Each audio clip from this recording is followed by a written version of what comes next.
The following is brought to you in association with and from a proud partner of the Shining Wizards Network. Entertainment here. Welcome to the BroKast, where we dive deep into the world of pro wrestling and film for keeps. Join us as we talk and explore. The BroKast is knocking at your door. Get ready to rumble, get ready to roll. Welcome to the BroKast, where we dive deep into the world of pro wrestling and film for keeps. Join us as we talk and explore. The BroKast is knocking at your door.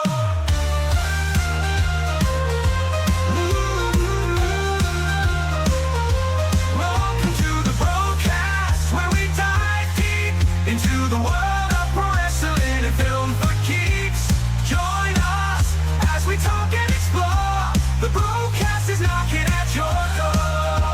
The BroKast is knocking at your door.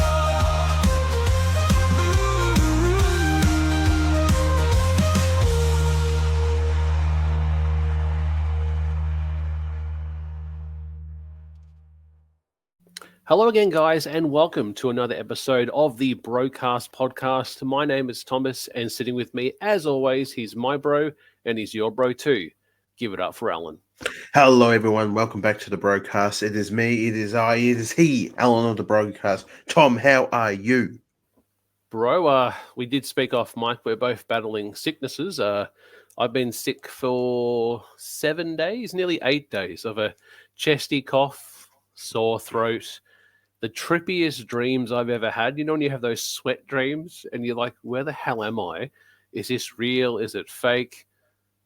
I've been okay, but yeah, just battling sickness here from my end. Yes, I apologize. I sound like I'm a bit nasally on my end as well too. I only just a few days ago came down with a bit of sickness. That's a bit of a disturbed joke right there. But I'm feeling good. I'm feeling better.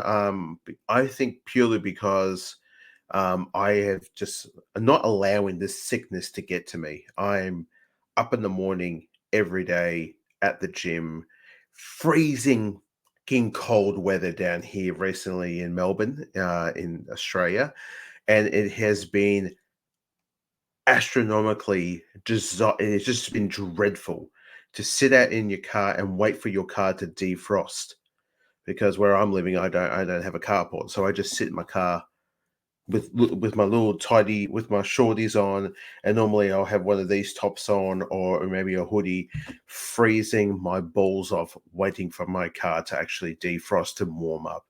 But I am not allowing this sickness to get to me. I'm here. I'm ready to compete tonight. Well, I was going to say, yes, they're preparing for SummerSlam. We're getting Winter Slam here in Australia, guys. We are the polar opposite to the States when it comes to this type of year. I was recently in Bendigo a couple of weeks ago, guys, which is in a part of our state of Victoria, and it was -5 that morning. And I had to drive to the function. So I'm sitting at the hotel like you, sitting out there in the car, and every window was frosted. I just had to sit there and watch it melt. And the car was like chugging just to start. And I'm like, this is a government car and it's still not working. I'm like, I just got to sit here. The wipers were frozen. They weren't doing nothing. So just every day for this week, because we are recording for you guys right now on a Friday night. But yeah, the Monday, the Tuesday, the Wednesday, and the Thursday mornings have been hell for your boy right here. But I think we've spoken on this before too, that with how many years we've done this show, you have spoken about having some trippy dreams. And one that stands out, I remember you telling me, is that you were feeling that sick that you had to remove your eyeballs and then wash them and then put them back in. That's something that's like tattooed like right across here into my head that I remember. I think you've talked about it on the show. Yeah, it was an irritation. My eyes were really itchy. And my mind was saying, well, if they're itchy, just take them out and wash whatever's on them and then put them back in. And I remember at one point, opening up my eye and I remember my fingers touching the eyeball. And then I've woken up and I'm like, oh, I actually am touching my eye. And I'm like, okay, no, I need to get up. And it was bad. It was very bad. My wife said to me, she said, you were sleeping in the other room. She said, the bed was just so wet. She said, honestly, I thought it was an accident, but she said, no, that was just your sweat. She said, I don't know. She said, your kids, you just sweat sicknesses out. She said it was bad, but wasn't a good time. I see that type of stuff. That's happened to me a few times. It hasn't happened to me in a while. It's probably maybe 2 years ago. I was having major sweats, to just get out of my body. And I always find it interesting if it was to ever happen again, to go into one of those tents where you know that most of the indigenous people would use, and they see visions. So I remember seeing some type of program, and it was working with the people of the Native American people, and how I would imagine our people do it down here in Australia as well too. But there again, you go into a teepee of some sort, and they put the rocks in there, and it's like a steam session, and then you see a vision of something. I would purely just to do that, see a vision, but also try to get all the toxin and all that sickness out of my body. It would be a trip as. But I've always been a good person around that stuff. Like, I like steaming. Like, you think our father has a full sauna. And that's why I think he doesn't get sick a lot, because he probably uses that sauna all the time and gets out any diseases he has. Well, that's basically what I've been doing as well too. Like for the past, I think we've spoken about this. Almost every day except on a Thursday, maybe a Sunday. They're the 2 days I miss. They're the rest day. The rest of the day, first thing in the morning is up, a little bit of breakfast, straight to the gym, then pretty much go to work, and then do a day, live on shakes, go home, big dinner. That's my life. And I've noticed in my body and myself that I have to, it's doing well for me. But just saying about the sauna is key, because as at the end of each session that I have, I will go in there 15, 20 minutes, and it helps me relax. Sometimes it helps me relax a little too much for the past 2 days because of the weather being so cold down here. I have nearly fallen asleep each time in there, and you know, sort of just you drift off. I'm listening to some really chill out music on my headphones. And then next minute you wake up and you're like, fucking hell, I gotta go. You know, just dripping, seething, just all out of the pores of you. And you open up that door, and it's just like a punch in the face of coolness, because the bathrooms that you use down here, because the sauna is actually connected to the bathroom at my gym that I go to, and that window never closes. So it is fucking cold coming through. So it's a great sensation. And then you're like, all right, time to go, get ready, start your day. So yeah. And that's the thing. I think we talked about it off mic last episode there. You're going to the gym quite often now. You're getting you got a rhythm going, which is good. And I think you just got to keep at it. And yeah, I think it's good to see the journey, guys, that Alan's taking as well. You should do some vlogs. Hey guys, I'm here in the car, about to go, and everything. I've seen shit like that, and I don't really dig on that. The gym I go to, they do have a strict camera policy where basically, if you're going to use your phone, basically just use it for your music or whatever, or on your program, but don't set it up in front of the fucking treadmill like, hey guys, just doing a quick workout here. Yeah, it's gone strong. Yeah, very good. Yeah. Yeah. So, oops, I dropped something. Penis. You know, you're like, there's no need for it. Next minute, you're on a video with Johnny Swole going, you need to work better. I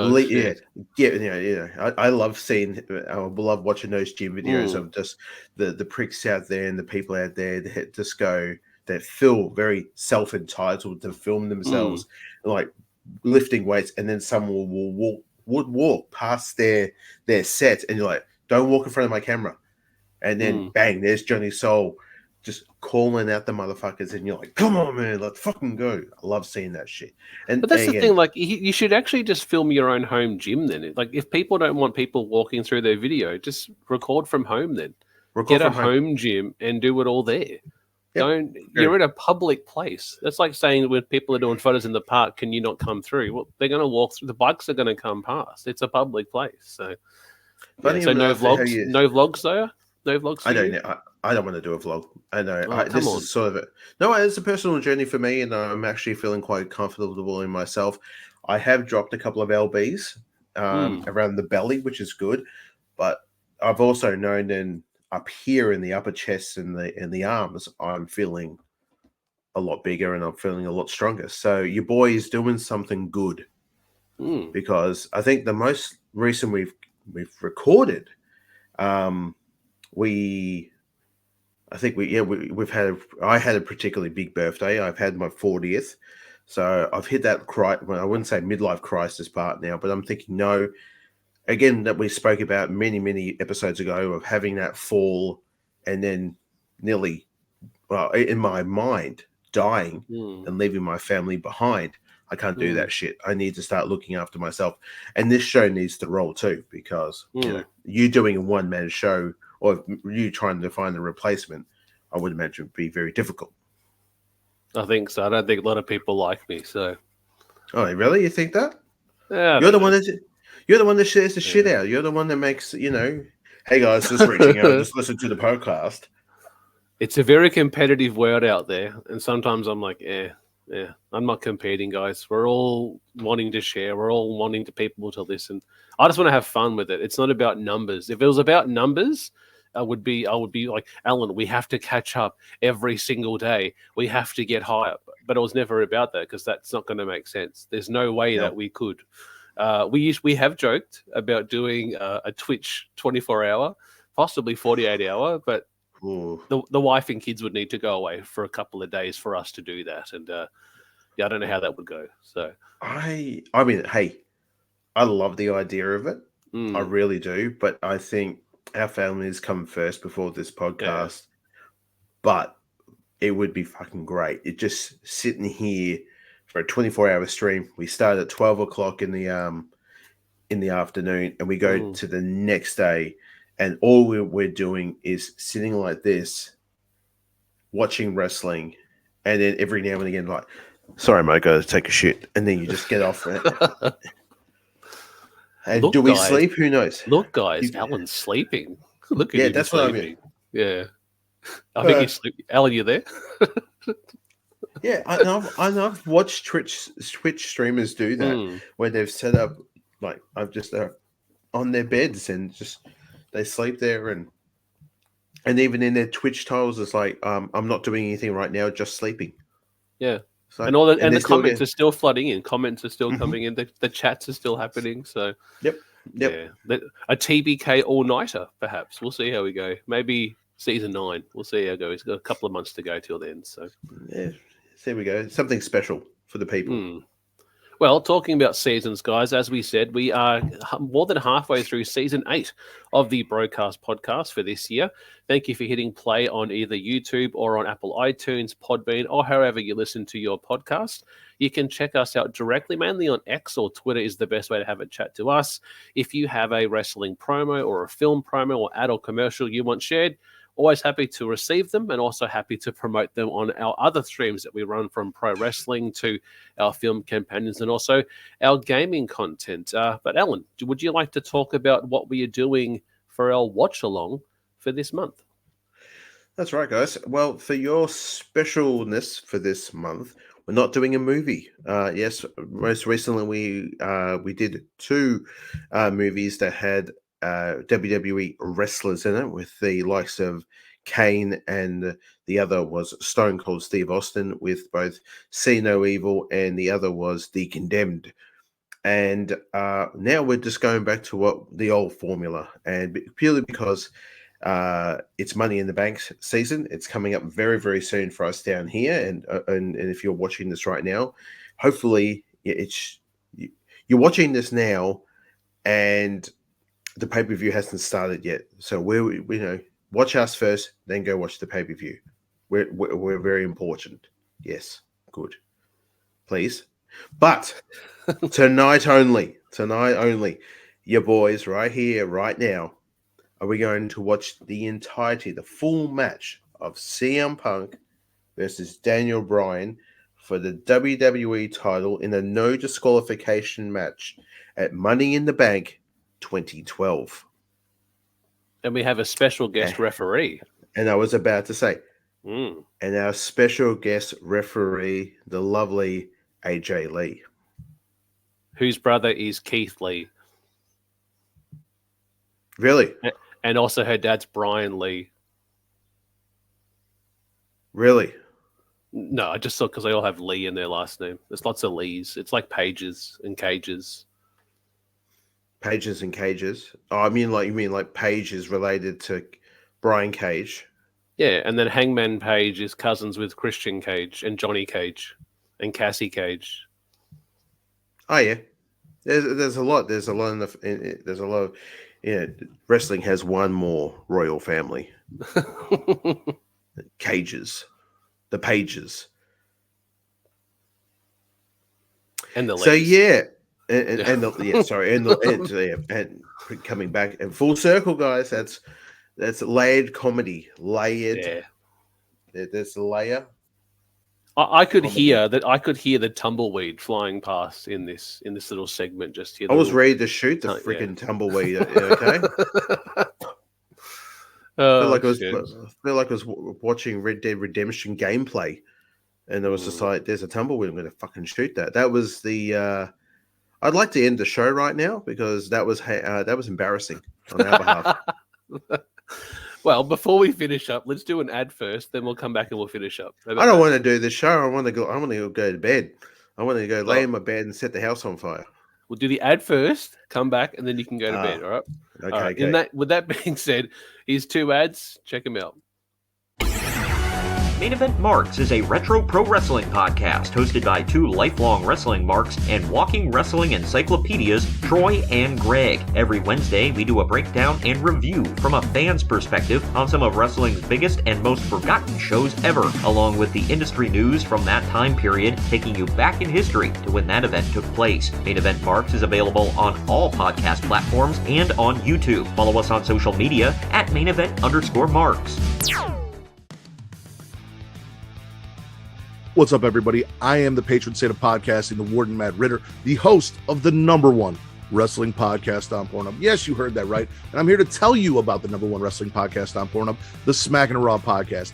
Me and my co-host, Vince Delgado, and Miss Katie Kinsey Bebe of the She Leads Showcase do a weekly recap where we cover Raw, SmackDown, NXT, Dynamite, and Rampage. We are on Pornhub, YouTube, and every audio platform you could think of, and we are spitting what we don't like and swallowing what we do every week. We've also got guests from some of your favorite podcasts. So if you want to have fun, take your pants off, put in your headphones, pull up to your favorite listening or viewing device, relax, and just have a good time. Catch up on the week in wrestling in our own unique way. Come check us out. You guys can find me at Matt Ritter. That is at MATTRIDDER. On Twitter only. There you will get Linktree/SmackInRaw. That'll get you all of the audio platforms as well as Pornhub. You guys can also check out Linktree/Creation World, and that will get you the YouTube, the merchandise, and the Pornhub, as well as other great podcasts from Creation World, which is the banner under which the Smackin' Raw podcast exists. If you want to get everything in one shot, go to creationworld.com. There you'll find Super Flash Hero of Tomorrow if you're a fan of DC CW superhero stuff. If you want to check out the Smackin' Raw podcast, if you want to check out our other show, Return to Wrestling, where me and my co-host Travis go back in time and he forces me to sit down and watch old WCW Nitros and pay-per-views, and I have to suffer through Hulk Hogan repeatedly. If that sounds like something that you think is fun, come check that out as well. We also have a YouTube-only show hosted by Vince called Spitter Swallow that you can find on our YouTube. We've got so much content for you. Dungeons After Dark as well. That episode 2 is coming. It is our most viewed episode on Pornhub. So if any of this sounds appealing to you, I can't wait to have you guys come follow us, listen to us, and interact with all of you. Like I said, take your pants off, pull up, get comfortable, and let's have a good time.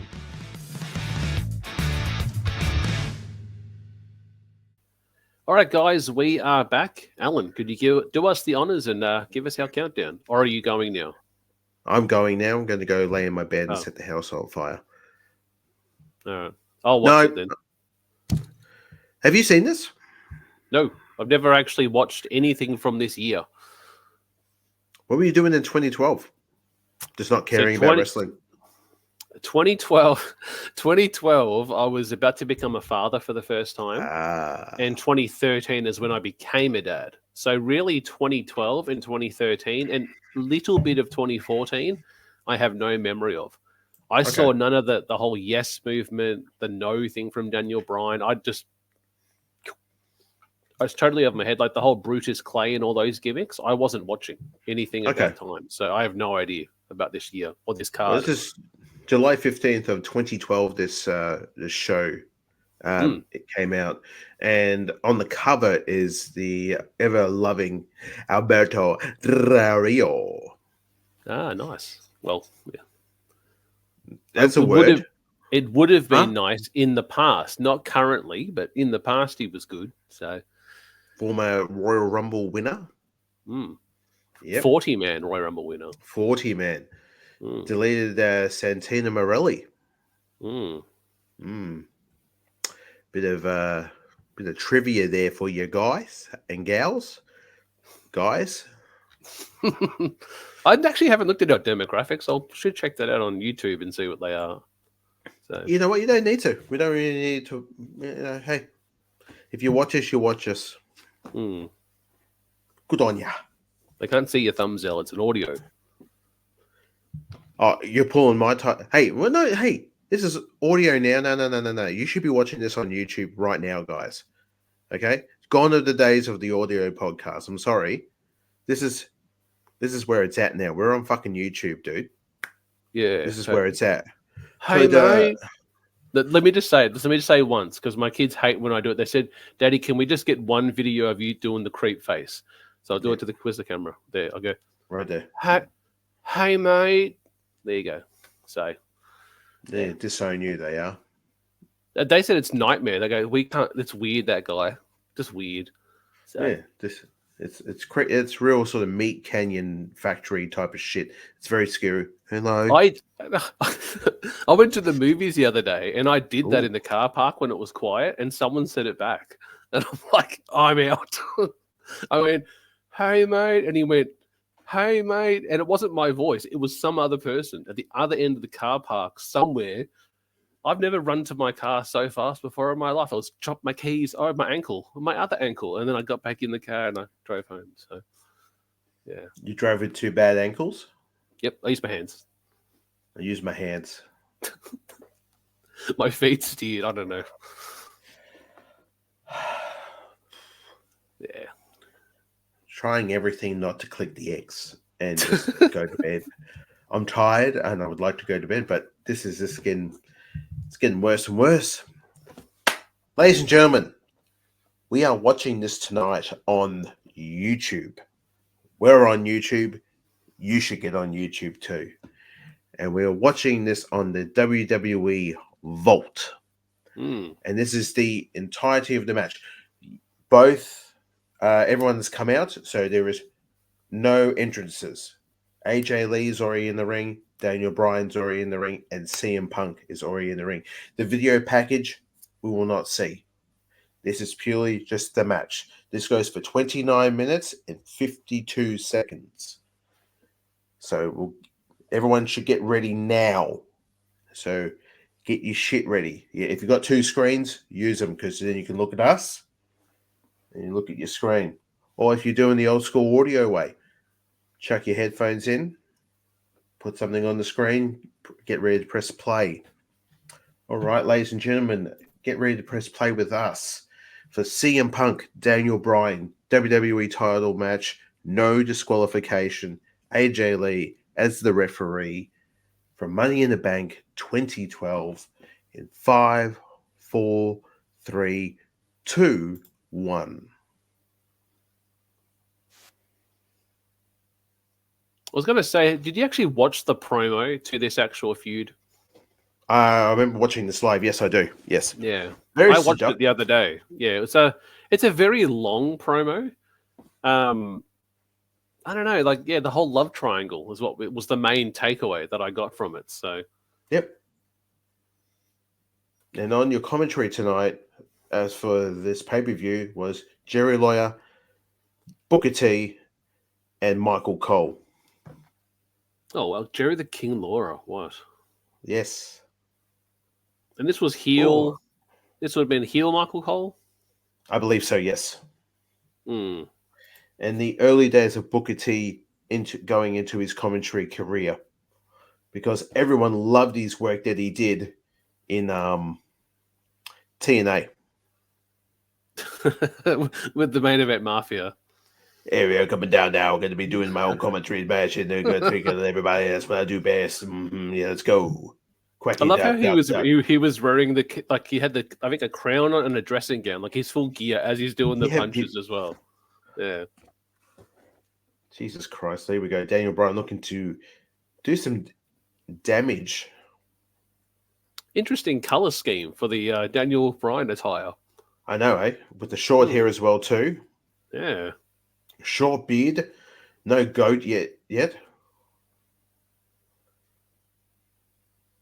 Yes, and Alan, you've talked a lot about AJ Lee. She is one of your absolute favorites, I would say, as an actual women's champion and also as an athlete in WWE. Two things, absolutely beautiful woman, great athlete, very easy on the eyes. I'm just going to say that. Keep him very respectful. Well, it's either her or Paige. I think you like both equally, and we have covered actually a couple of matches where they wrestled as well. So, I am not really a big fan on Paige anymore. As soon as the whole SmackDown back in the day, Paige here. That's like stuff of nightmares. That's nightmare fuel. Yeah. And then AJ Lee almost maybe a couple of months ago released a photo of herself, just looked in jacked. Like she looks fantastic. So,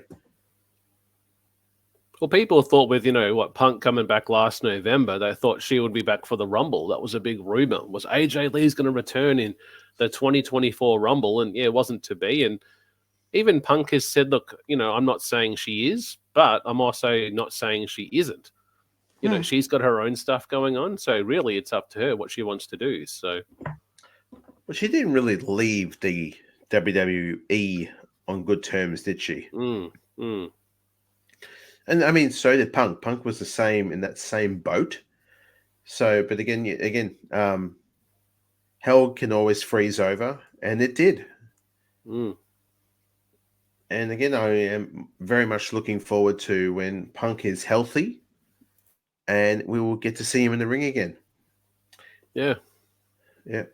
And also, again, I've come back on this podcast many times. This time last year, shit canning all over Punk.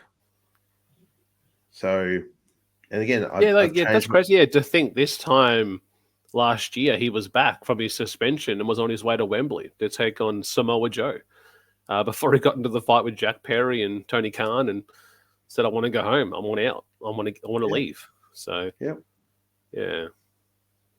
And I will say, for a match to go out on, that Joe match was great. I actually liked that match. It kicked off the show. It was a great opener. You got blood in the first match, and I liked it. He walked out champion. So, yeah, interesting. There was a ton of Easter eggs in that match as well, too, that Punk did. And same with Samoa and Joe as well, too. It took him back to their ROH days, which was very cool. Punk on the move. Oi. And just thinking, no disqualification. So what? No countouts.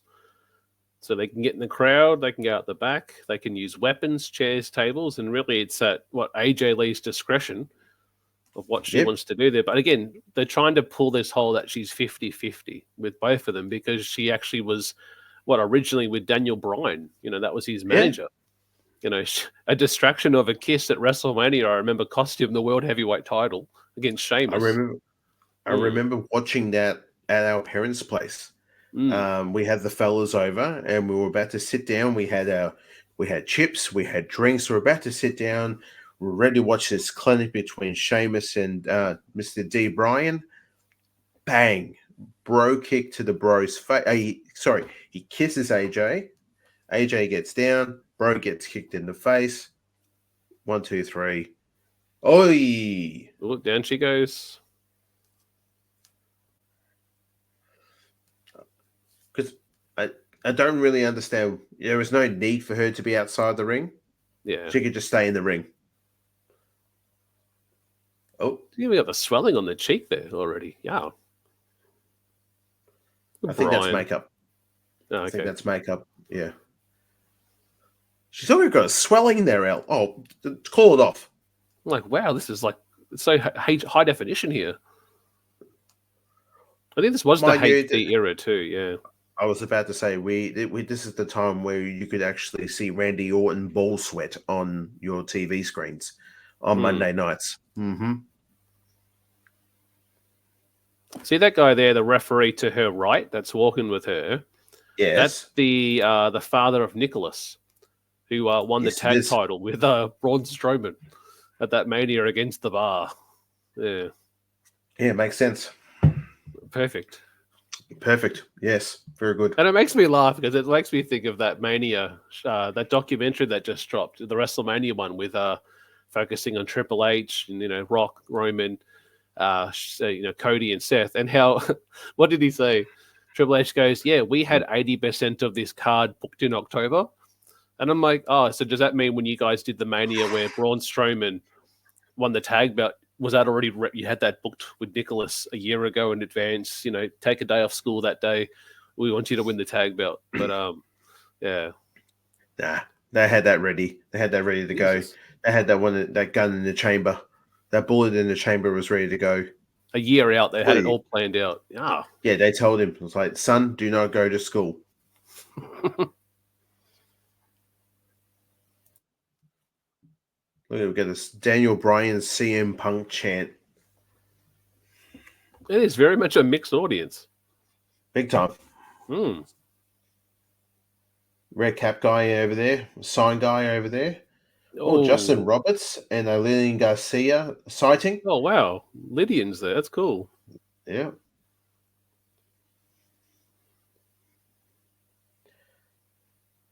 I am. And that guy there with the belt, he's from the old Attitude Era as well. Sure is. The mustache. Yeah. Yeah. Austin, normally the beers would be Austin's guy who would throw the beers to, or Austin would throw the beers to. Sorry, other way around. Sorry. I am perfection. Yep. With a nickname shirt there on it. It is too, yeah. Because I think you had can you pull up the card? I think Ziggler, did he win Money in the Bank or something? I think that year from First match of the night, Dolph Ziggler defeated Christian, Cody Rhodes, Damian Sandown, Santino Morelli, Sin Cara, Lord Kenzai, and Tyson Kidd in a Money in the Bank ladder match for the World Heavyweight title. We had Lord Tenzai was in the Money in the Bank that year. Yes, sir. Wow. Yep. Oh, we want tables. These sickos. I love it. You ask, you shall receive. Mm-hmm. Oh. Like, while we're watching this one too, and you've got the card there, what made you actually choose this match for this year? This one, I love these two dudes. They were some of my favorite wrestlers to watch. And I thought it was be quite topical just to have, because again, Daniel Bryan is still going today. CM Punk, when he's healthy, is still going today. So it's wild to see, 12 years later, these guys are still going at it, and it's good. And AJ Lee is in this, and she is eye candy, so nothing wrong with that. Because I was thinking, like, one match I thought that might have been something you would have chosen was the previous year, where it was John Cena versus CM Punk for the world title. That's the one when Punk won and left and kissed Vince McMahon goodbye on the guardrail there. That was the previous main event. He blew him a kiss. Just want to clarify that he kissed him on the guardrail. No, I didn't. I didn't say that. I said he blew a kiss to him from the guardrail. You didn't say anything like that. I want us to go back. I want you to upload this. You are not allowed to change anything of it. There is no post-producing shit. You said he kissed him on the guardrail. You dirty fuck. Kendo Whoops. shot Whoops. to the gut. It happens. Sorry. We're live, pal. Oh, shit. Don't know what I was doing, so. You're talking about Vince McMahon kissing CM Punk on the way out. Oh, man. Oh. Okay. Ah. Jesus. Oh, that second one was a bit weak. No, the first one started off good. Okay, there we go. Now he's pulling his Oh. punches. So, Makes one me was think pretty back hard. to was it during was hard. COVID when Dominic Mysterio got whooped by Seth? Remember that? Just I his didn't really whole like that torso and yeah. It felt like very much a hazing type of shit that you see in the schools. A lot of here we go, big one now.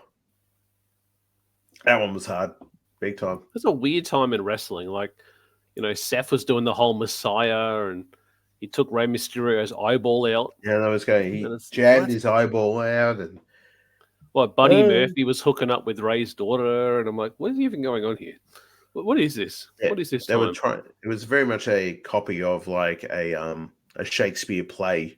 Mm. Look at this. Look at he's just rubbing his face and his forearm into the bridge near the eye and the bridge of the nose. And then a kick in the chest. Constantly saying yes and everyone saying no. It's a good clash of styles because for quite a while they were separate. Because Bryan was on SmackDown as, the World Heavyweight Champion. Punk was on Raw doing his thing. So to kind of bring him over, it's kind of a cool thing to finally see what their ROH style matches, happening in a WWE ring. Sorry, going back to the ladder match with that Dolph Ziggler one, that was for a contract. Sorry, not for the actual title. It was a contract. Just wanted to do a quick correction there. For Off the ropes, was that for the World Heavyweight title or the WWE title? the world. Okay, so SmackDown. Yep. Yeah. Because the following match of that, match number 3, was Sheamus defeated Alberto Del Rio with Ricardo Rodriguez for the Heavyweight Championship. Okay. Yes. And then we had the next match was Primo and Epico with Rosa Mendez defeated the primetime players of Darren Young and Titus O'Neil with AW. With who? AW. Who's that? That it was at that time Brian Barry Josie. Oh, was What that was it? Abraham Abraham. Washington? Yeah. Abraham okay. Washington. Yeah. Yes. Nice. Okay. Very, very big mouth. Man had a very yeah. Yeah. No, cool. Yeah, he was in ECW Yes, he years was. earlier. Yeah. Yes. Oh, that knee, that high knee. Oh, and the Bulldog? Nope. And now match number 5, we have CM Punk and versus Daniel Bryan for the championship. Number 6 for 4 minutes and 22 seconds. Ryback defeated Kurt Hawkins and Tyler Rex. Yeah. Feed me more. Yeah, this Your was favorite. the rise. This Your was the favorite. rise, though. Your Yeah. favorite TikTok boy, right? Too. Open up champagne bottles and everything. So. Oh, fuck. Oh, Yeah. here we go. GTS, Julian Corona, Look or at have that. a Corona. Very nice. Very nice indeed. Oh. And then there was for 3 minutes and 23-minute match, a 6 Divas tag team match with Kayla, Layla, and Tamina Snuka defeated Beth Phoenix, Eve Torres, and Natalie Neihart. I'm just trying to think who the champion would have been out of that match. Yeah. the Davis champion. Yeah. I'm probably going to put it down to Layla, maybe. I think she was probably champion at that time. Maybe. Don't hold me. Or Well, I it could have think been Layla Natalie. Lay Cool had ended, and Layla was Yes. having her own run. And that's with the old women's belt, and then there was the Divas belt. Because I think they merged them. They merged the two titles. So I didn't realize that there is a surfboard stretch. Mm. Pick up that stick. Watch out. Get off Oh, me. crap. Oh, look at that. The crowd was Crap. wild too. Jesus. Shit. By any means necessary there. Punk not even using his finisher. He has to, anything he can to defeat this man. Mm. We have 16 minutes and 46 minutes and 50 seconds into this match, guys.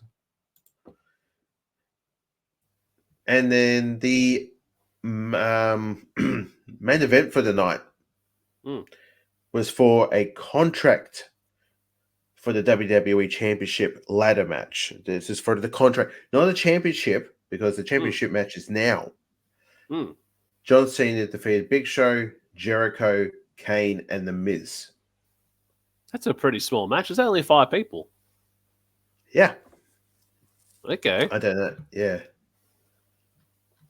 Yeah, that's. Do you actually remember that match? I remember something about that, a trivia note about that one.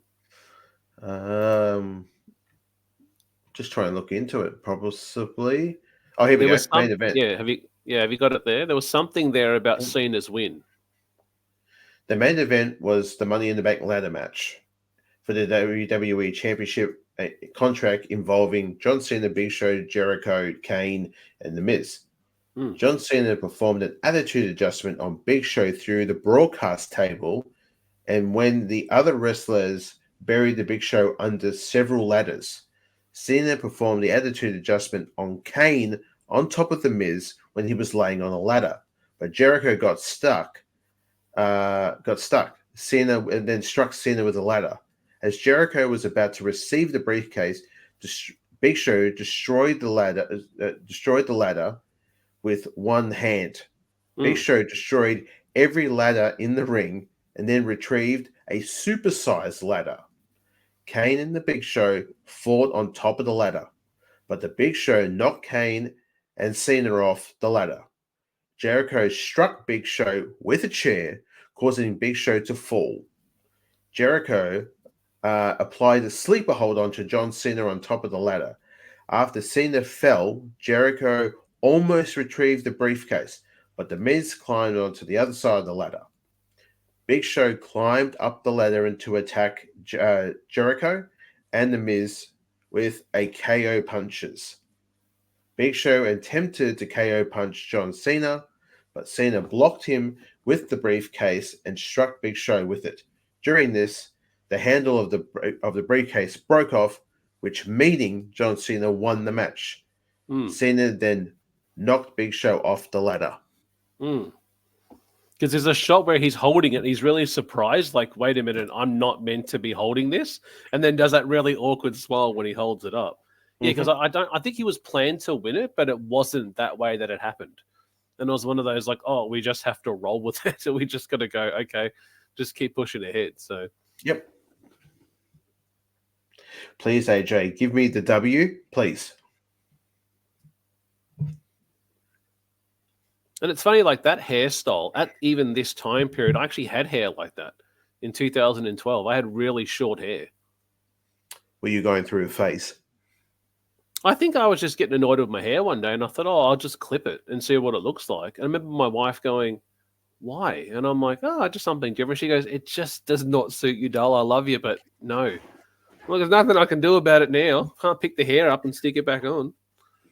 Do you love me? Tape. Do you love me?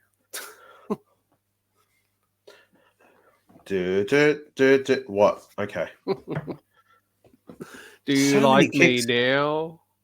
Yeah. Jesus. Look at the selling by Punk too. I like it.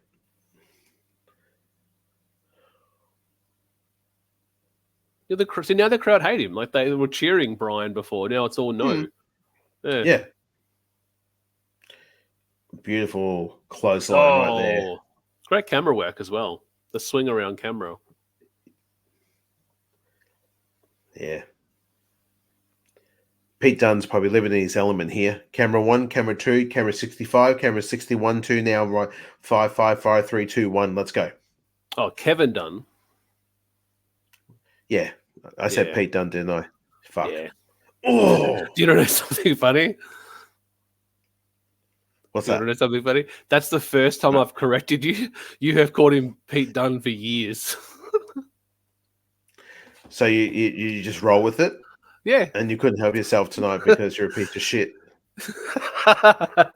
Tonight I'm like, I got to let him. I got to tell him it's an opportunity. I have to tell him now. So, yeah. So now Makes me feel good about myself. Thanks, Thom. Fuck you and fuck this show. We're done. Last show tonight, guys. Oh, very nice. So I'm trying to think at this time period, what was Bryan's finisher? Was it the label lock? Was it? Yeah. Label lock head, the headbutt. Because now he does the flying knee in AEW, so Yeah, didn't he? He's always used that he's been used to that as a finisher for quite a while, didn't he? Oh, look, okay. Wait a minute. Not allowed. Please don't use end weapons on, please. I dig crazy chicks. Don't we all, mate? Don't we all? Wasn't she GM at some point as well? Was she? Yeah, I think so. Oh, with the whole John God. Laurinaitis stuff, I think she replaced him. Oh, here we go. Wait a minute. Oh, shit. She's Very nice. She's a lot nicer than Johnny Laurinaitis. Yeah. I'll tell you what. Yeah. Macho Man. Missed. Oh. I just realized we've only got like 6 minutes left of this match. Awesome. Hmm. Here we go. Label lock time. Here we go. What they call it? Yes lock. It's the yes. Use the kendo stick. Oh, here we go. On the face. Look at that. That's a throwback to what is it? Gargano and Ciampa did that spot at the takeover. It's like, who are you going for, AJ? Look at her. Look at Ellen. She's just digging on dudes that like to fight for her. Oh, goddamn. Elle. Just mint. Mint tulip right there. Oh, okay, there you go. Kendo again. Yeet. Oh, Jesus. Top. Here we go. Jump on him. Good work. Very nice. Yeah, whenever I see someone hit that top post, makes me think of Cesaro with when his teeth got busted, his top teeth got busted out against the Hardy Boys. Yeah. Oh, Claudio. Such a great wrestler. Such a waste in 1, 2. How dare you? Such a waste. Where? What are you talking about? I didn't even have to finish, and you already feel offended. Hey, Tony, he's doing it again. He's talking about him. I'm waiting for him to block me. I seriously want him to block me. You want him to. I see you poking him with a stick. So He put that tweet up the other day. I'm bringing back the glasses. I sent him a gift going, you look like an idiot. yeah, I did a love heart to him and did a private message of me doing that to him. So No shirt on for some reason. It was my chest hair into a love heart. For some reason. how do you know? I forgot about the table. How did I know? Because it's the type of dog shit you would do. He encourages his AEW fan base to send him love heart hairy shots. Yeah, there's a video, guys, that was taken from one of the press conferences of when Tony Khan was laughing when one of the wrestlers couldn't understand English, and it's a 5-second giggle that he did, and I've made a little video of that, and I sent it to our group chat, and Alan just absolutely hates it, don't you? I do. Yeah. I do the full corny. I do the full cornet angry, you know. 450. Come on, Yeah. Punk. 450. 450. No, you can't do that. Oh yeah, no. Oh, Oh. these guys I are don't good. know how. I don't know. I was gonna They're say, I don't best know in the how Punk's hair has stayed so still. I don't know how much wax he's got in that hair. Look at it. bit of slickness. Oh, there we go. Ah. No, you chose a good one. It's a good match. These are the two best in the biz. Hmm. When people say, you know, who do you think of as modern day wrestlers from this time in the early shit?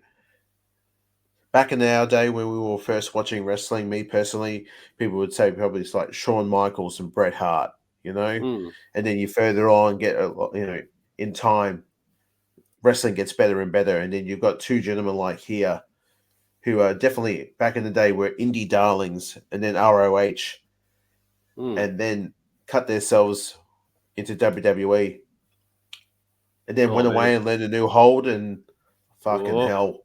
Look at this. Oh. You gotta be kidding me. You gotta get that quick booker in there. One. Oh, come on. Oh, wow. Okay. Yep. A back suplex onto a table. I would have liked a Pepsi plunge, but I'm just picky, so That'd be fucking sweet. just But through then- the table, just boom. But yeah, there was a bit of guff about this ending as well too. People were expecting something bigger, Yeah. like a top rope type of maneuver, or like big finisher using one of their finishers. But you get what you get, and you don't get upset. So, and people did get upset about this, unfortunately. So that would mean that now though Cena's the number one contender and Punk's still champion going out of this show then. Okay. Yep. Because what was the next show after this? Because I know No Way Out was the one before. Because I know it was Kane, Punk, and Bryan. I remember the poster for that. Well, of course, the next one was SummerSlam. Mm-hmm. And Brock Lesnar was on the cover art of that year, August 19th, 2012. And Brock Lesnar took on Triple H in the submission match. Defeated that's Triple right. H in this by submission in a no disqualification match. Mm. And CM Punk defeated The Big Show and John Cena in a triple threat match for the WWE title. Mm-hmm. We also had Kofi Kingston and R-Truth defeated Primetime Players in a tag team match for the tag team titles. At this time, Kofi Kingston and R-Truth were tag champs. And Sheamus defeated Alberto Del Rio for the heavyweight championship. The Miz defeated Rey Mysterio for the Intercontinental title. Daniel Bryan defeated Kane. Chris Jericho defeated Dolph Ziggler via submission. And Antonio Cesaro defeated Santino Marella in the pre-show for the US title. I thought the way you're going with that, that was the main event. I'm like, what? Cesaro's in the main event? Wow. Why did he ever leave? So No, well, I pretty much went from bottom to top. So it progressively got somewhat sort of better because Antonio Cesaro, you know, he's doing great. Yeah. No, well, that's it. That was a good matchup, Al. Any closing comments on that one? I hope everyone enjoyed that one. That was a personal favorite of mine. Two fantastic wrestlers in Daniel Bryan and CM Punk at this time, and the beautiful AJ Lee. even though she left a little bit before at the beginning of the match and then made a reappearance. Always very nice to see. Well, on that note, guys, we want to give a shout out to not one, but two great wrestling podcasts. Check these guys out. What's up, everybody? I am the hardest part of the ring, the host of the Apron Bump podcast. And I know what you're thinking. Ugh, another wrestling podcast? How many times can I listen to fans beat up on WWE and AEW? Tell me who needs a push, who doesn't need a push, who brings Vince's coffee these days. Enough! I'm just as sick of it as you are, and that's why I created the Apron Bump. The Apron Bump is about the journey. It's about nostalgia. It's about discovering new forms of wrestling to really tickle your pickle as a wrestling fan. It's about making wrestling fun again. The podcast brings you reviews of wrestling events all over the world, tying together over 6 different promotions spanning 4 different decades. And everything is chronologically in a timeline to really allow myself and all you listeners to live through these eras while having a good time doing it. Whether it's WWF, WWE, WCW, ECW. We even cover the golden eras of Ring of Honor, Progress, TNA, and more promotions in the future as well. New episodes every Wednesday, or as some may say, Bump Day. Yeah? Go to apronbump.com or go to your favorite podcast platform or YouTube and subscribe today for the most diverse, fan-friendly wrestling podcast in the world. I'm Hard.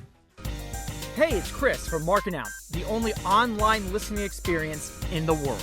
Join myself, Dave, and social media influencer Brandon as we release a weekly podcast that covers the world of professional wrestling. Be sure to subscribe to our podcast on all major podcasting applications. Follow us on Twitter at Markin Out and watch all of our great videos at youtube.com/markinout11. And as always, we wish you the best of luck in your future endeavors. All right, guys, we are back, and it's been a great episode so far, guys, and we've got a little bit more left for you because, again, this is that special time of year with the BroKast where we cover a wrestling companion, and again, it's because there's an event going down this weekend, and Al and I haven't caught up in quite some time, and there's been many new characters, new gimmicks, and new factions emerging in WWE, so we thought, let's talk a little bit about that, but also give our individual predictions for Money in the Bank 2024. Alan, what do you want to start with? What's some things that you've been checking out recently? Well, just what's been going on recently on the wrestling product, especially of WWE. Haven't watched any of AEW, and that's not out of spite. I just don't find it very interesting. If you would like, if there's anything screaming AEW, I know that just last week, just this week, the Forbidden Door pay-per-view happened. Was there anything that sort of sparked something big there on the show? Did you watch it or? Yeah, I watched it live as it took place. I wouldn't say there was anything that was massive. It was a great show, though. Like the main event between Ospreay and Swerve was great. But then I saw someone put this interesting tweet out, and I went, I can't say anything to that. And it says, it's not a forbidden door, it's a rotating door. And I'm like, okay, yeah, because they are constantly appearing across the year. It's not just an isolated incident for a pay-per-view. But probably the big thing to take away from the show, just before the main event, they announced a huge show happening in January of next year, where they decided to do a show called Wrestling Dynasty, where they're actually combining Wrestle Kingdom with AEW next year. And it's going to be New Japan, AEW, ROH, CMLL, and also Stardom will be doing one big mega show. So it'll be a combined show featuring AEW talent, CMLL talent, ROH, and things like that. So you'll have many championship matches and some possible dream matches also on that. But that'll be January next year. That sounds wild. Absolutely wild. How do you? Oh yeah, I'm just looking it up right now. So they're doing it in Tokyo. They're doing it at the Tokyo Dome. I think it's actually replacing Wrestle Kingdom because, again, like outside of this podcast, one of our mates, streams it and we can go and check it out sometime. So I don't know if it's replacing that show or it'll be in conjunction with that show. Like how Mania is 2 nights, you got night 1, night 2. But Wrestle Kingdom in the past has been 2 nights because of how many matches there are. So it's taking place on the 5th of January. So, and far out. That's has me quite intrigued because, again, at the beginning of each year, I do enjoy watching Wrestle Kingdom. And yes, occasionally there is a few AEW wrestlers do make an appearance. So, okay. Well, everything seems to kind of be back in order now. Like all the belts that AEW either had are now back in New Japan. Like Naito won the belt back from Moxley, so he's the champion going into this big show. It is still quite a ways away. Like we're only in July. So things can change between now and then. Probably other thing in wrestling with the whole Forbidden Door thing was how NXT had done that recently with Impact Wrestling. By having Jordan Grace compete, Joe Hendry, coming out there in that matchup there. And so that's another big thing of crossovers in wrestling. And I think it was cool. I think NXT and Impact was great. And it's still going because William Regal's son, who's a wrestler in NXT, jumped to talent in Impact recently. Yes. So there is talks of a possible Worlds Collide show is what I've heard. So when they used to do NXT versus NXT UK, there'll be talks of doing NXT versus Impact at a combined show called Worlds Collide or something like that, maybe a bit later down the track. Sounds interesting. Sounds great. Cool. Yeah, I'm just looking at the AEW Forbidden Door card. Some good matches on here. A lot of 1, 2, 3, 4, 5 pre-show matches. That's a lot. I watched none of them though. Okay. Yeah. And then the rest were. So there's 15 matches all up. Fucking hell! How long did the pay-per-view go for? Like 7 hours or something. So the one that I watched, because I watched it live, by the time it had finished, and this is from the first match on the pay-per-view, this isn't the pre-show combined. So that's called 0 Hour, which I didn't watch. So from the start to finish, we were up to about 4.5 hours nearly from memory. Wow. But I think they're going to have to change that because I think they were doing longer shows because there was such a gap in between shows. Because remember, they were only doing 4 in the past. Double or Nothing, Revolution, All In, where now it's like, okay, we've got one every month. Do we need to be doing 4-hour shows? And I think if you look at the current WWE product, it's rare to get more than 6 matches some shows. The way Triple H has been booking shows, we're not getting 9 to 10 matches. We're getting 6, sometimes 5.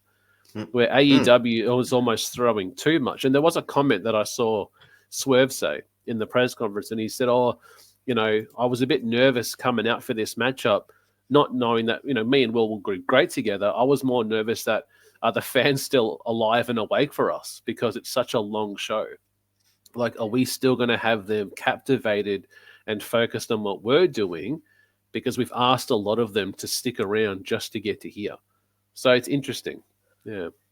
Just looking to it, you're, again, big night of wrestling. I don't know. I think what times, I would imagine the starting time for this show would maybe 6 o'clock maybe. So you wrestling, you go with your family, you take your kids, by the beginning of the show, you're looking at maybe starting at roughly 8 o'clock. And then you've got another, and that's only the pre-show matches. And then next minute, it's going to be at least by the end of the night, 11:30, 12 o'clock. Wow. On a Sunday night? It's almost like they're treating their shows like a WrestleMania each time. And it can't always be a WrestleMania, is what I feel. Do you know do you remember the old company that used to do that type of shit? Who were you talking about? Let me have a think. There's many great companies like, WCCW, NWA. No, I can't place it. Who are you talking about? Put it together, and it's WCW, man.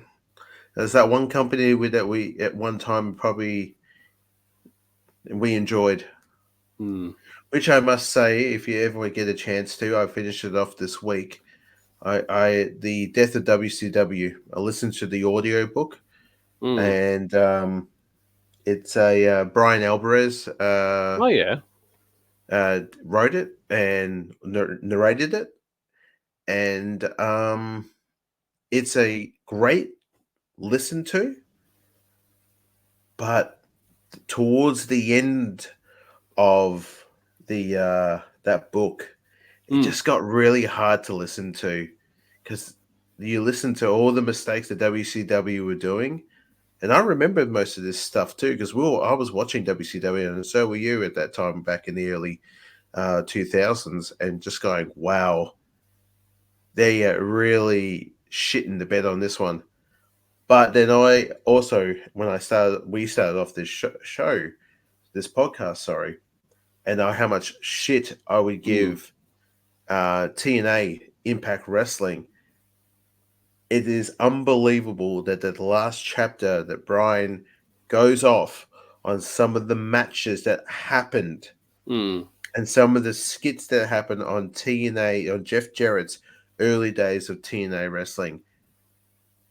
And it was WCW, point two.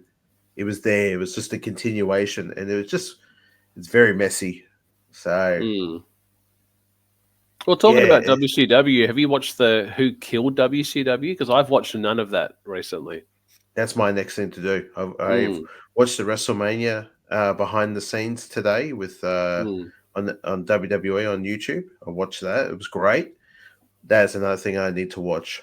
So, but again, most of the, I would believe some of the stories that are going to be put on about the death of WCW was basically what I've heard in this book, and then also what I've heard Eric Bischoff say on his podcast as well. Yeah.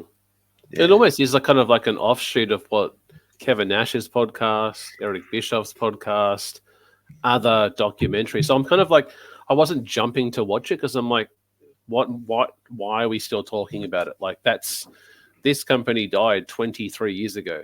And the people that they're probably interviewing are the ones that probably killed it. So yeah, I don't want to go and watch Kevin Nash and people and stuff like that talk about something they've already talked about multiple times before. But no, look, if it's not a long series, I think I might check it out. But as we know, I don't watch things from start to finish. Sometimes I seem to get 10 minutes in, and then I just read a book or I play a video game. So the attention span of a gnat.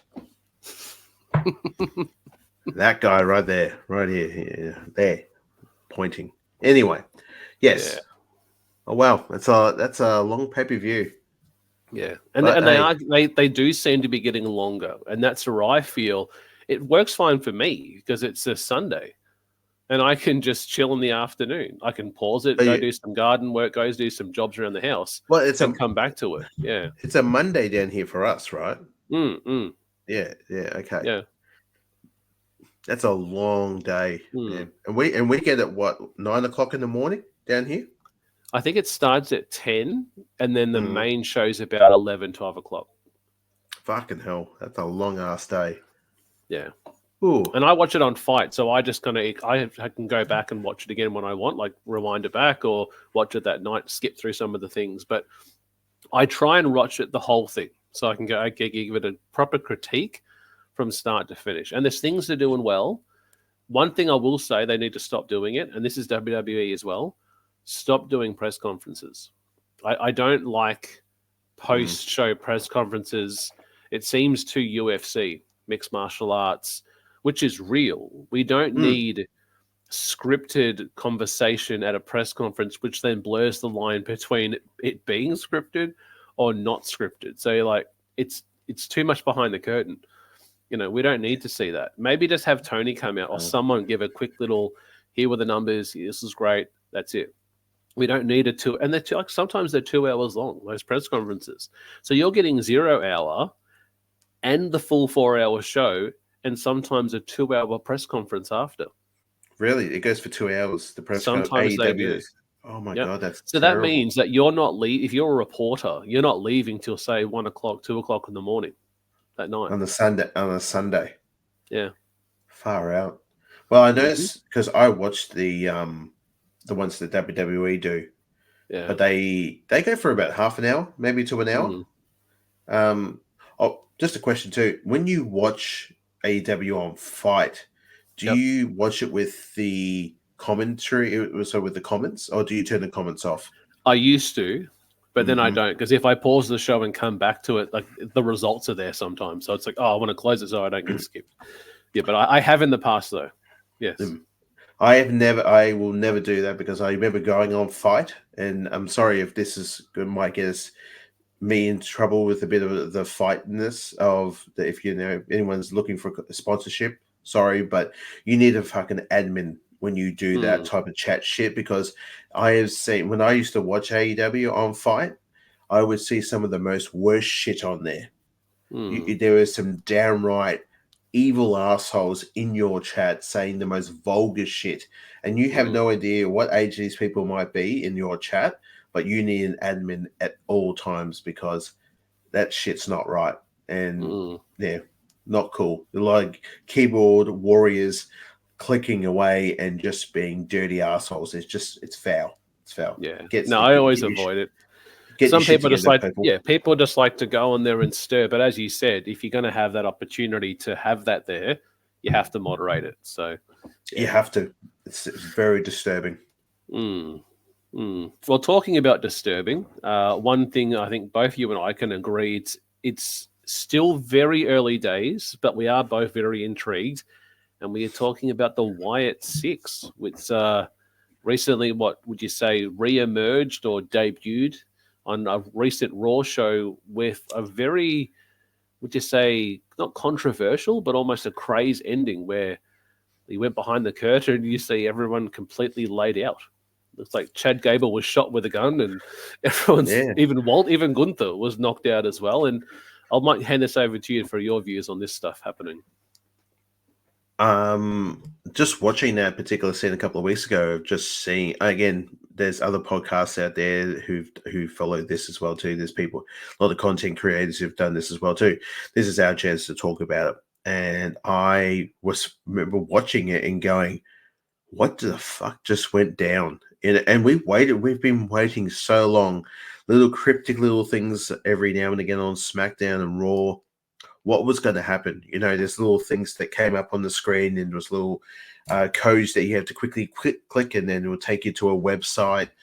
There's a Twitch streamer that I follow, and he does a great job of like finding that he would go and watch the wrestling show and then go back and go, okay, guys, let's go to this one and this one and this one. It's very good stuff. What he would do. But then it finally happened, and things have changed from the Uncle Howdy's looks different. It's definitely looks like the brainchild of Bray Wyatt. Like he's sort of been cracked open and inside of his head, and everything came out. All these twisted minds of like what he was thinking, thoughts have now surfaced, and it's wild to see what's going to happen next. Just to see these particular characters too. We saw that Eric Redbeard is back. He's carrying a big ass hammer, and he's wearing a buddy mask. It's freaky as fuck. I love it. We had Joel Gracie, and he had the pig mask on, and he's just looking like something out of Rammstein. It was so good. And then who else we had? Nikki Cross, his sister Abigail, I believe. And lucky last we had Dexter Lumis. For the longest time we couldn't. Where was he? And now he is the Vulture. This type of style. And I also like it that certain tweets came out like a few days after the attack happened in Guerrilla, and everyone was sort of standing around and looking down upon their victims. Indy Hartwell down here, Australian lass, put up pretty much a tweet on her ex going divorce. So it looks like she is her and Loomis again in the divorce because he's out there murdering people in the back in Gorilla. And then the week after, Chad Gable rocks up to Raw and says, no, I'm not talking to anybody. I've got a very important match tonight. I need to go. I'm going to the Money in the Bank. I'm going to win this match, blah, blah, blah. And then next minute, the White Six gets involved. Not at that match. I was thinking they were going to get him probably allow him to get the win somehow, but he actually did get the win on his own fruition. So, whoa, he got the win. And now everything drops. I love that. It takes me right back to when Bray was alive and when the Fiend music everything would shut down and there would just be complete darkness. And it was just eerie, just such a unsettling feeling. Pardon me. And then when all the lights would shut off in sections. Yeah. It was just a very unnerving feeling. And the smoke bellows up. It's everything. And then there's Sister Abigail. There's Nikki Cross. And she just approaches him. He fucking runs. He gets out of there as quick as he could. And then goes over to Michael Cole with a gift. And it wasn't for Michael Cole. It was for Pat McAfee. And they open it up, and it's an old school cassette tape from the old day, guys. This is the shit that Tom and I grew up on using. And I would imagine if you guys are watching this with it, you probably did the same thing as well. I would imagine there was a lot of kids youngsters going, "What's this? What's that thing meant to do?" They said that back in the day, kids, that's how we used to watch movies. We didn't have streaming. We didn't have those circular things called DVDs or anything like that, or Blu-rays or whatever the hell. That was our old way of watching shit. And then putting on the clip and then watching Bo Dallas and a new version of Uncle Howdy having a conversation. And then I think live they talked about, and I think they've took it off on the replay of it, but in the actual live screening of it, I think Howdy says, "Do you feel responsible?" Do you feel responsible for your brother's death? And I think they snipped it off that part because I remember seeing it going, "Fuck, that's a bit edgy. What's going on here?" But then it's just showing that Bo this is his grieving time, but it's going to get more and more. He's just like, this is the only way I'm going to make people attention now. That this is what Bray originally wanted to do, and now I'm going to take over this mantle, and I'm going to make everyone pay. And then the week after, similar thing too. Again, Chad Gable has done something to this family, or he's done, or it's someone. Families are not safe. If you've in the WWE, if you've betrayed a family of one way or another, or like a team, you are in their peripherals. You've got to watch yourself. So, I think they're out for reckoning. And then pretty much that last on Raw just recently of Bro and Howdy sitting together and then forming into the one person because they say the reckoning is coming and I will make those people pay. Who is he referring to? And there's been little hints and stuff like that, like showing Cody Rhodes walking through the hall and then the logo's on the door or something like that. And I'm excited for it. The only thing I'm a bit nervous about, and I spoke to our younger brother about this recently, was don't have them go anywhere near a championship. No. I want them no interest in any tag team belts, any world title. And that's where they got stuck with The Fiend. The moment that he went after Seth Rollins and went after the Universal belt, went against Goldberg, I'm like, he should have never touched it. Yep. Don't go anywhere near belts. Keep them separate. And you'd have to think they've probably got this story planned for the next 6 to 12 months where they can take it. Same thing with the Bloodline. They've got it planned, talking about almost like this isn't a book. This is chapter 1 or 2 of the book. And you don't get the whole story in the first 2 chapters. You've got to lay the foundations of the story. So I think the more they can maybe keep the faction off TV for a bit, bring him back in for a bit, off and then back on. Like, you don't want it to be like Retribution. Remember that during COVID, where they were like jumping the ring, and they're cutting the ring up and turning the power off, and that just didn't work. It just did not work. And maybe it suffered because of no fans getting behind it. Maybe that did. And I think this is different. They have an opportunity for that. And I think, this will just continue to grow, but it's good. Even watching the VHS stuff makes me think of like the Blair Witch Project and those old movies that we would watch, where you see the flicker of the actual video and the tape. And I think it's been good. I'm happy to see where this goes to it. And I'm a stickler for music. I love music that's played, and hearing the music in those VHS tapes when they're talking, ups and the downs, and I'm like, you've got me. I'm keen on this. And they're getting darker and darker. Like, especially that first video where he said, how did you feel when your brother died? Yeah, and it goes like, boom, like the piano key went down, and you're like, he just wait. He just asked him. He just blurred the line of, how did you feel when he died? And he's your like, brother died. He said, I feel like that was the worst thing ever to happen to me, that I lost part of myself. So you're like, wow, you're turning a trauma into a triumph. This is leading to something eventually down the road. But no, it's interesting. Very, very good. I do find myself watching them and then just the getting the flesh bumps, just getting the goosebumps on my arms, and it's like when it's the type of horror movies I enjoy watching is not just like a brooding big guy with a hockey mask or a guy with knives for fingers and stuff like that. I like the horror movies that I enjoy watching. Not a slasher flick, but like a psychological thriller. They're the stuff give me those any day of the week. And that's what I feel like we're watching here right now is it's like Loomis, Professor Loomis, who's in the Halloween movies. And then this is the conversations he would be having with Michael. Yeah. So not the Rob Zombie type of one where he's got to think for his mum. We don't talk about them. I hated them. No, they were weird as fuck. They were. Yeah. I don't think I actually ever fully finished the second one. I think I got to a certain point and I'm like, this is not my Michael, so I'm cool.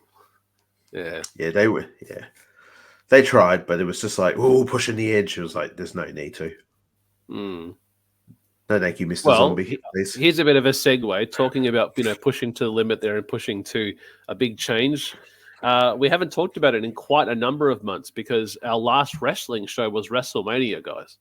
And WrestleMania really changed a lot. And when we say the bloodline is not the same bloodline that we talked about back in April. Roman Reigns, Jey Uso, Soa, and Paul Heyman. We do not have that team on SmackDown at the moment. We have a few familiar faces and a few new faces for fans. Would you like me to take this part, or would you like to have a bit of a chat about the new bloodline? All yours. So I have been thinking for years, especially when they go back, when they talked about that. I think Paul Heyman may have said it in an interview, and he said that, this isn't the end of the bloodline. Like, this is just the early start. We've got this planned. I think he said this is game 6 or something like that in terms of the long game of what we're doing. The Rock coming in, that's Mania next year. I see Rock and Cody. That's the match they're going for. And then eventually Rock versus Roman. But yeah, this new bloodline, Soa, being the leader of the group. And first, we had Jey Uso and Jimmy, that whole friction of the group. We had the Uso kicked out of the group, the SmackDown after Mania. We have Tangaloa and also Tama Tonga also debuting, the Gorillas of Destiny. I was a big fan of them in ROH, especially when Tama threw the Ring of Honor tag team belt after the Madison Square Garden show, when we had Big Cass and Enzo, jumped the crowd. He just grabs the belt and chucks it. Yeah, the real one. The real one. Yeah.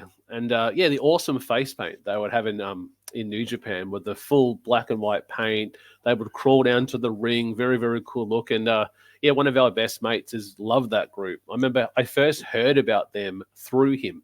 He's like, Thomas, you got to check out GOD. Check out these guys. Look at the stuff that they do. And I'm like, holy shit, these guys are good. Now, they're a very good faction. And then I'm like, well, wait a minute. I know one of them. I'm like, I've seen Tangaloa before. And I went and Googled. I'm like, wait, that was the guy from like 2012, 2013 WWE. He was with like a Mexico style gimmick. I'm like, he used to come out on a little mower bike. I think he was like Harusio or some other name like that. But I remember he was in, the WWE program at that time, and very different wrestler to what we have here today. And then we had Jacob Fatu, a mainstay of Major League Wrestling. I've watched him for many years, winning things like the Battle Riot and those top rope moonsaults. And for a big dude to move the way he does, and I'm not talking just a moonsault, I'm talking rope to rope moonsault, like jumping from one to the other, keeping his balance, and then backflipping and landing on his opponent. He had some wars with, I think it's Hammerstone, who's actually in Impact Wrestling, and he looks very different to what he was, say, 2 or 3 years ago. He was quite a big dude, and he slimmed right down, and what an impact. That debut attacking Cody, Randy, Kevin Owens, doing the splash from the inside out onto Cody and destroying him. Mm-hmm. Like, if you don't know him, now you do. And I think it's a very good group. People are saying, this means we're going to get the new bloodline versus the old bloodline. Maybe this is going to be war games. And what will the new bloodline do? Will that be a 4 versus 4? If it's going to be 4 for the old group, would that mean Sami Zayn steps back in? Are the Usos going to come back together? I'm not even thinking that far ahead. I'm not thinking about Roman coming back. I want to focus on what Soa's doing. Like, give him his time. I know that there's a tentative plan for him to take on Cody for the WWE Championship at SummerSlam. There's already talks about that because we know Gunther will take on either Seth or Priest for the World Heavyweight title. And it's looking like we're going to get Cody versus Soa. But what's your views on the new version of the Bloodline? I love it. One personally thing I found fun during it too is that Paul Heyman, for the longest time, has worked through his career with some of the best Samoan wrestlers, and he could keep them in control. The older he got, and this new breed of Samoan wrestlers, Tongan wrestlers, he can't control them. And you watched him each week on SmackDown. He got weaker and weaker. And then just recently, what happened on SmackDown last week, he could look in his face. He didn't shave. His eyes were bloodshot. He was done. Like he can't even fathom it working with these fellas anymore.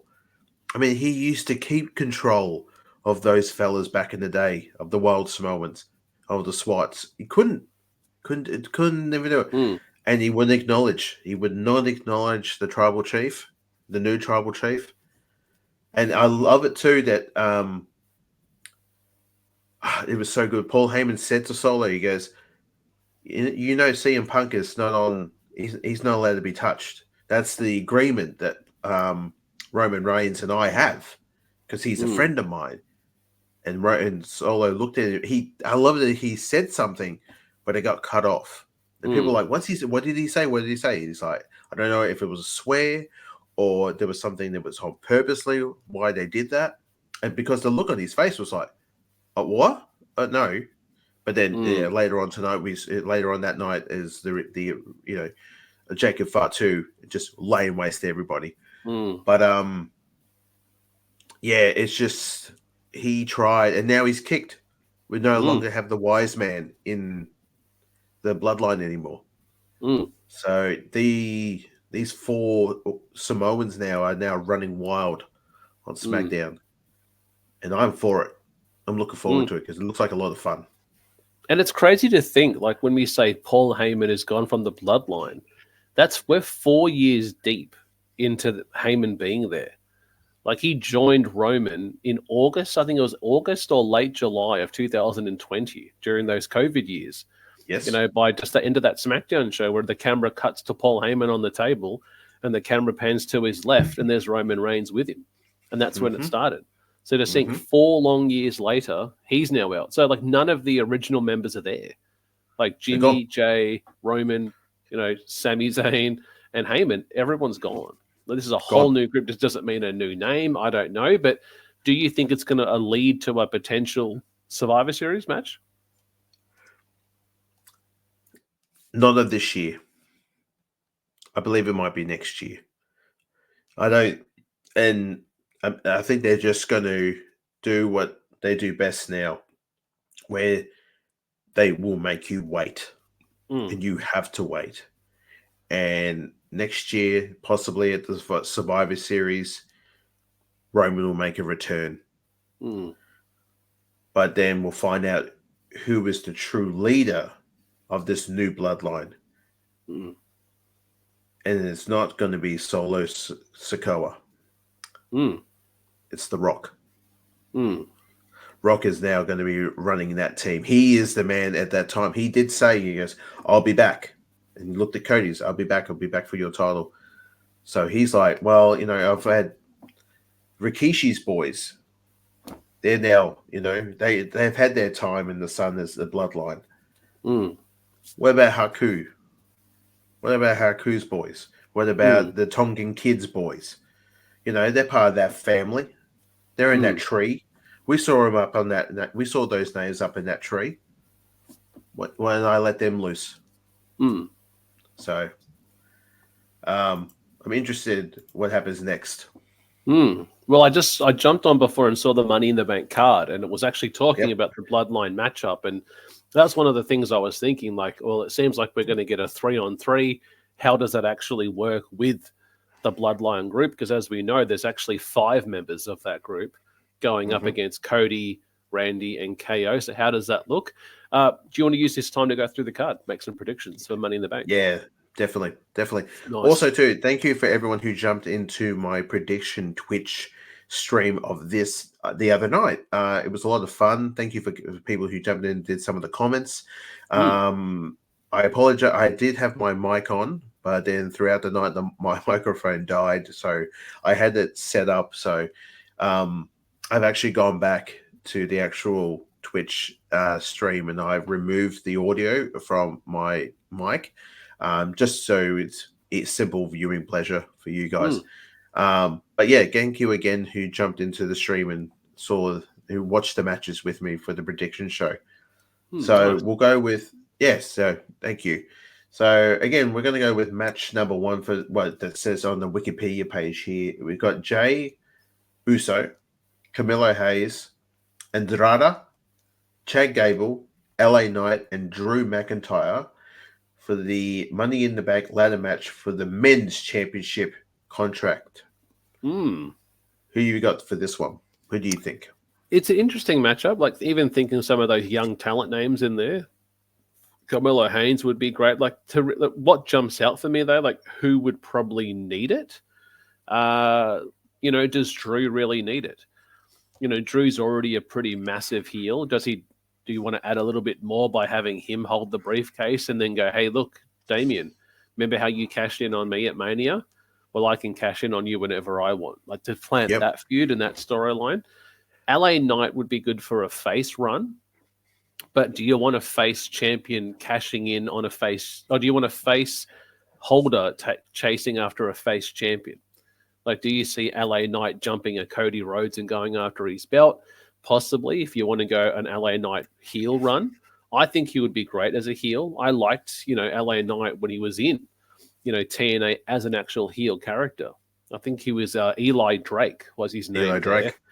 Former global champion, you know, TNA World Heavyweight Champ, and he was great as a heel. And he was a heel also when he came to NXT.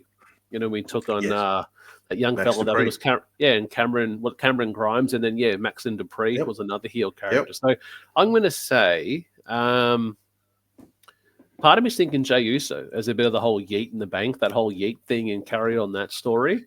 So I'm going to say Jey Uso for that one. I'm going to have to agree with you on that, on Jay. I think Drew doesn't need it. Drew is already going around kicking ass, taking names. He took out Punk, so he's got that on his plate. So he's going to be ready. LA Knight, I don't see him going for the anytime soon for the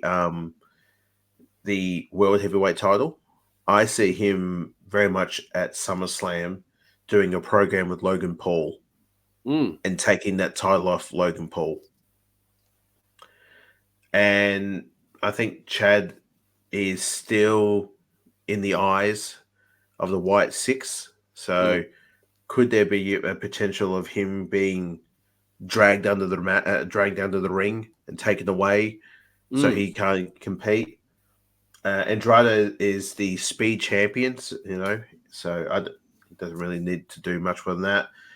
And Carmelo Hayes, I think he should get more involved with LA Knights type of way. So maybe at SummerSlam we get a 3-way dance between Carmelo and that'd be cool. Knight and Logan. So I may have missed this. So is there a reason why Logan Paul's not on this show? Is that because he lost a matchup to not qualify for Bank? Yeah, I think, oh, wait a minute. Why wouldn't he be there? Like, he would be a good character to even have the briefcase. Because remember, we joked about that. Yeah. And we talked about, like, what if he won? And then on the Impulsive show, you see it, sitting behind him there when he's doing a show. It promotes WWE, and it also promotes his podcast. But, okay. Still the wildest thing that a couple of weeks ago, we saw Logan Paul, Donald Trump, face-to-face, US title. The man had the title in his hand. Yeah. The man who shaved Vince McMahon's head had the title in his hand. It was wild. I was like, oh, what are we doing here? Hello. Scary times. Well, it's like UFC having the BMF championship belt. Have you seen that one? Yeah. If you're a bad motherfucker, you're going to fight for the belt then. We're going to have the Rock. We're going to have the Rock have the belt. We're going to have these two face off. It's like, what a crazy belt. It's one of those old, makes me think of Pride, the open weight championship. No division. Yeah. Just start swinging. So, $105 little dude in a 6'7" fucking fat ass, big ass dude, like Samoan dude, or, just boom. It's just ridiculous. It's like that comment that when Brock Lesnar was fighting in the UFC, and they said, "Oh, Brock, what's your views on Conor McGregor?" And Paul Heyman goes, "Brock, they want to know your views on Conor McGregor." And Brock goes, "You want to know my view? I shit bigger than Conor McGregor." Oh God! And then walks off, and you're like, "Holy shit!" Okay, that's 265 pounds, and that's 145 pounds. And I'm like, okay, but just the way, and then when he said it, Heyman just goes at the camera and then just walks off, and you're like, holy shit, where's the lie? Yeah. So, yeah. Where's the lie? Where's the lie? Thank you. Yeah. Do you remember the episode where I put the bugs in that one? Yes. Yeah, that was an old classic. That's a classic. Where is Bobby Fish? He should be in the main event, Dynamite. So, yeah. No. Fish, go hang out. Go for a swim. Yeah. Go fishing. Next match. Moving on. We got number 2. We have the Money in the Bank match for the Women's Championship of their choosing. We got Ura Sky, Lila Valkyrie, Tiffany Stratton, Naomi, Zoe Starks, and Chelsea Green. I'll go first. Again, I haven't watched a lot of the build-up into this storyline. Again, it's around who needs it. Like, Io has had the belt before. She's had the briefcase before. So, no. Zoe Stark would be interesting. Laya Valkyrie coming from NXT would be good. But I think it's all about that whole Tiffany time. I think seems to be the route that people are focusing on, is Tiffany Stratton being the next big star. And I'll probably go with her. I think she would be a pick. But, a dark horse could be Chelsea Green. But I'm going to say Tiffany Stratton. That's my dark horse choice, is the Chelsea Green all day. I think she hasn't won it, and it's time for her to kick ass, take names, and win it.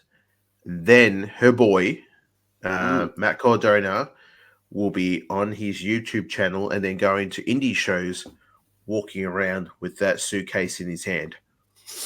You have the death match championship, and then we have the internet championship, and then you have everything else, and then you will have that women's Money in the Bank briefcase walking around going, see that? You see that?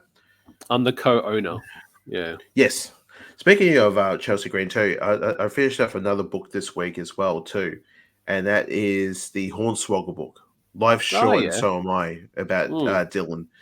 And it's a short one, no pun intended, but it's actually a really good story and about the how Hornswoggle at the young age of how he started off as a very young man and the hardship that the young kid went through just because he was born with dwarfism, and how he got started off and wanted to become a wrestler, and his dad was very supportive of him.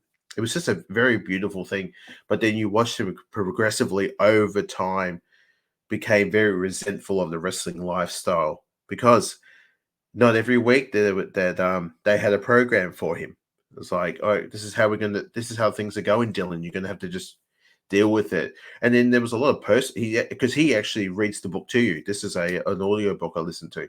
So he actually was very personal, because again, he talks about when he finds out he's becoming a father, losing his grandfather, the hardships that he had with his mother as well too, the infidelity that he had on quite a lot of partners when he became quite popular in wrestling.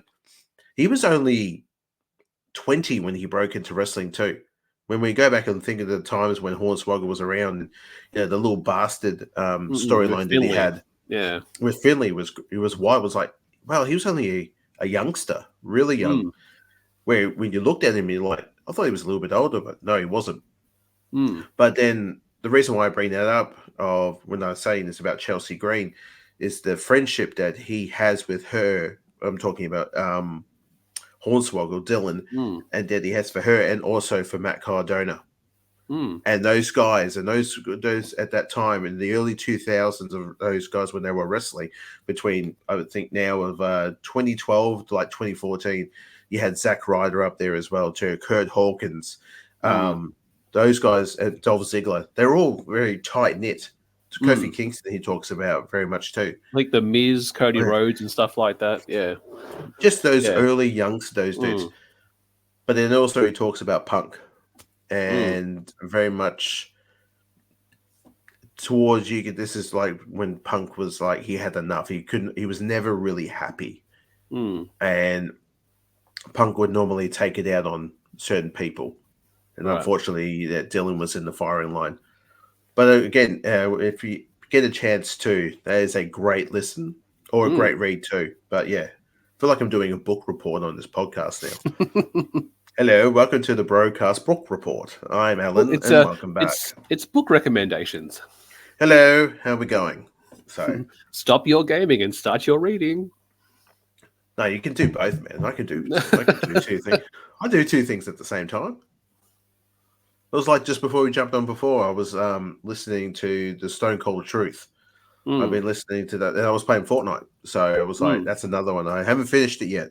So maybe next time we're on here in front of you, or in your ears, I might do a book report on that.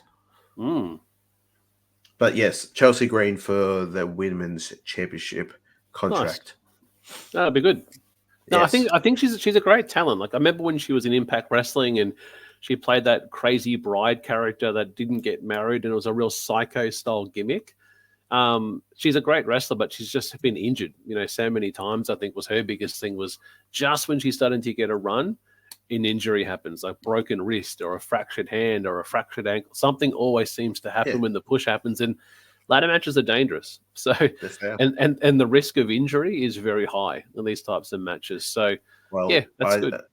I think she's got some muscle behind her as well too with Pippa. Miss Pippa never is going to get involved one way or another. She'll probably do like what Rhino did at on WrestleMania. The shoulders. Yeah. And just gets her up there, grabs the towel, and they run away. But then people go, I helped you out.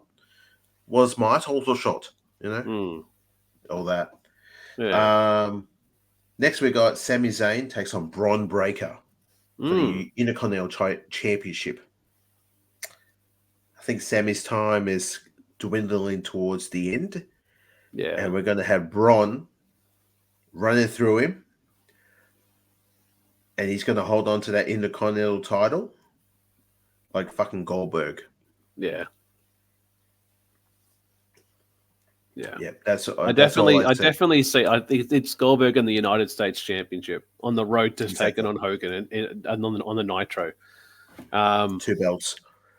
I don't see him becoming the world champion just yet, but I actually didn't even see. I don't watch Raw religiously. I kind of read the results here and there, and when I saw this match, I'm like, oh, okay, it's over for Sami. Like, I can just, it makes sense for the momentum train of Braun to not stop here. Yeah. It's just going to be a powerhouse. And I don't know, like I said to my son who was watching some of it, I'm like, so is Braun good or bad? Because he's attacking everybody. Yeah. Like, I'm like, oh, so he's actually embraced this evil Steiner now that we're getting this evil side. Because I'm like, oh, he destroyed Ricochet. He should be at Dynamite very soon, guys. Check it out. Maybe next week or the week after, we're going to get Puma. We're going to get Ricochet, Ospreay. Oh, my God. Here we go. That's another time. But yeah, Breakker. Wait for that flippy shit. King of the flip. Flip off the ring steps when you could have thrown a punch at each other. That's okay. Adrian Andretti and Leo Rush, thank you for a classic moment there on Rampage. Loved it. So, yeah. Absolute. No, I'm going to keep positive. Continue. Yeah, so Bron Breakker, the new champ. I see it being a bit of a challenge, though. I think Sami will make him earn it. But I see, new IC champion, and I can see him holding this all the way to the Royal Rumble. Yeah. And then potentially, I don't see him going for the world title yet, but I see him holding it for a lengthy reign. Give us not Gunther level, but we're still going to be a lengthy reign for that one. So, yeah. One thing that had me go, it was on Raw that Bron got the last. He speared Sami on Raw, so that always makes you feel like the villain got one over on the hero, so that means that potentially the hero might get the W. But again, wrestling, we've been watching wrestling for so many fucking years. You think it's become very predictable, but wrestling these days is not very predictable. You think you know me, you think you know shit, but you're like, you know nothing, bro. Which is kind of fun like that. Next, we have the last chance match for the World Heavyweight Championship. If Priest wins, Rollins will never challenge for the title as long as Priest is champion. If Rollins wins, Priest must leave the Judgment Day. Damian Priest takes on Seth frickin' Rollins. It's a very interesting matchup, especially the whole last chance stipulation being added to it. It's interesting because if Priest were to leave the group, where does the group go to from now? Because you've got the whole Liv Morgan Dominic thing with Finn. There's talks of Finn and Liv being a feud there. You've got DJ, or was it JD, the member of the group, and we've got Rhea that's injured. So this might be the full end of the group. I'm not too sure.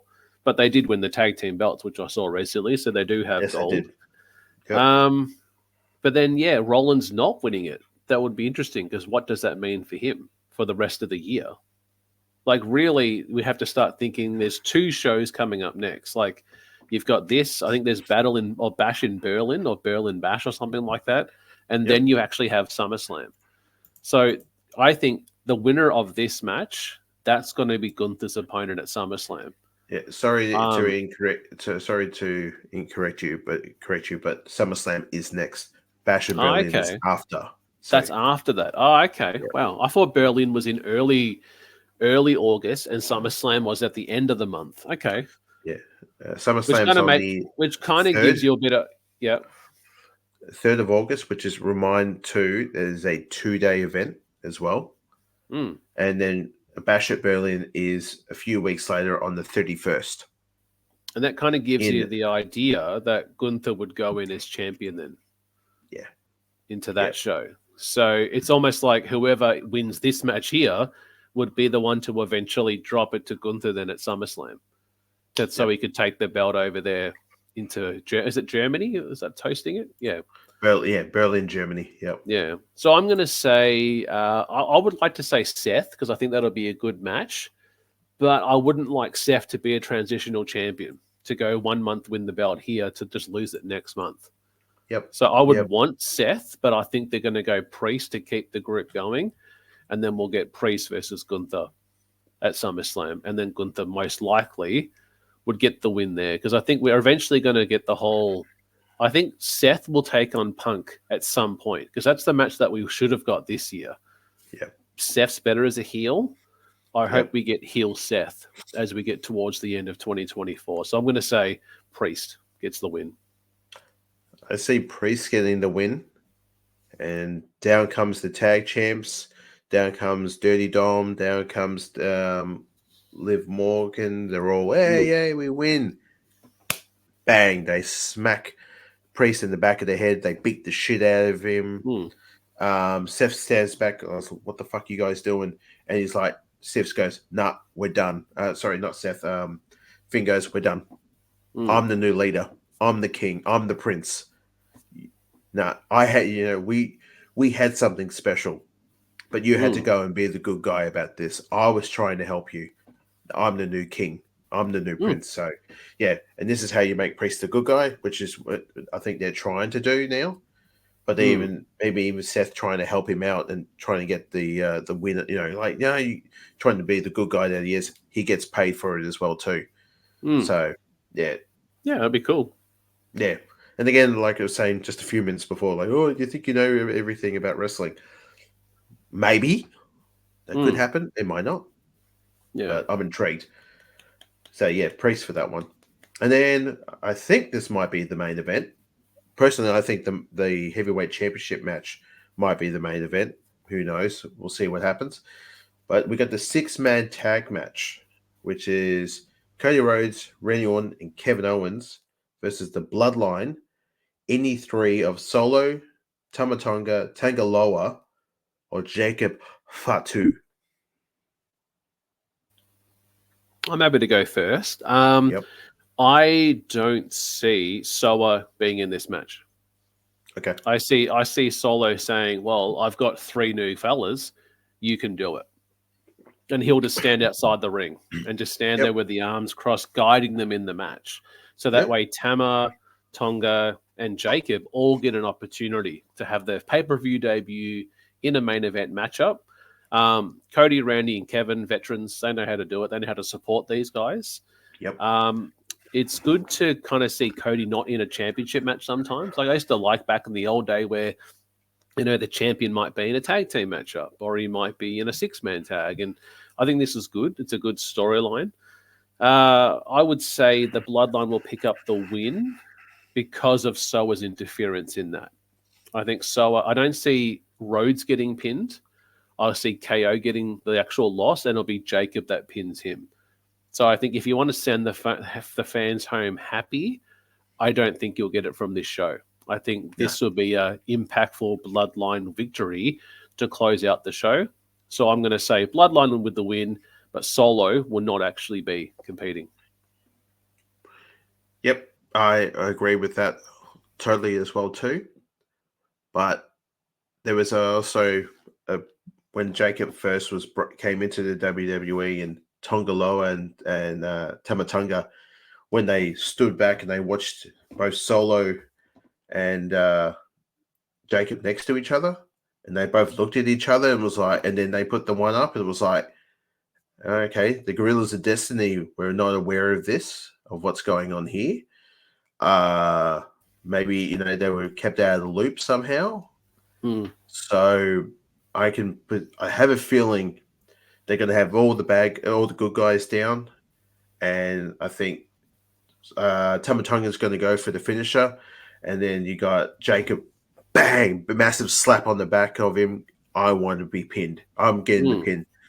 Picks him up, jabs him. He might even use the into the throat. Jumps up, moonsault. He gets the pin over the champion. Cody gets pinned Wow. by Jacob Fatu, and you got the Gorillas of Destiny looking at each other going, what the fuck, bro? What are you doing? And Solo's like, that's my boy. And he's got the wreath around him. He's got the black gloves on. He's wearing all red. He's all slicked up. And he's like, yep, that man there. Yep. So, and that's sort of going to just sort of like dissension in the ranks of how, you know, because both these guys came in and were like, I thought we were the top soldiers. No. I've got the Samoan, werewolf. This guy has he will do shit for me. And so he'll get the pin over the champion. And see, the fantasy booking in my head, like even that scenario where you played there where they all stand tall, you know, the fantasy booking would be suddenly it goes quiet and Roman's song hits. But you kind of don't want to rush the Roman return yet. No. Like you want to plan that later after Solo takes on Cody for the world title. Like if Roman comes back now, that kind of sets up Roman Solo at SummerSlam as opposed to Cody versus Solo. But then I've seen rumors of Randy Orton and Cody for the world title. And you've seen teasers of that when Cody would say something and Orton would be looking at the belt. And it's like, oh, you can't trust the Viper. Yeah, that'll be a cool thing. But it seems like they're doing a KO and Randy partnership. But again, I would like to see Cody versus Randy, teacher versus student. You know, they got a long history. So this might not be the main event. This could be possibly the match before, and the good guys get the win. Someone gets the pin, and next minute, out of nowhere, bang! Cody gets hit with an RKO. Kevin's like, "Bro, what are you doing?" He's like, "No. You don't." Again, he's like, "Don't DTA. Don't trust anybody. Don't trust me. I'm the Viper." And sidles out of the ring, just leaving Cody, just bang out. So that'd be fun. That's the thing. That's the thing about wrestling, guys. We're just making predictions. We're going to watch it. We're going to see it. We're going to see it in less than 3 days or less than 2 days for us. And if you're listening to this show now, it's probably a few hours till the show actually goes live. But any closing comments on Money in the Bank 2004? What's the main thing that you're really looking forward to on this card? I love ladder matches. I think they're fun. But just for the love of God, please be careful. It's that too. But yeah, that's it. I'm just wondering what's going on with the Wyatt Six. Are they going to get involved? Are we going to see some more of those little video snippets and, you know, Nikki Cross coming at you and all that type of scary shit? That's cool.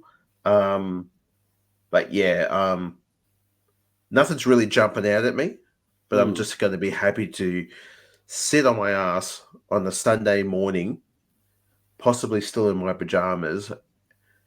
What the fuck am I saying? I say that, but I'm probably going to go to the gym in the morning and then come home and sit on my ass and then watch wrestling for the rest of the day.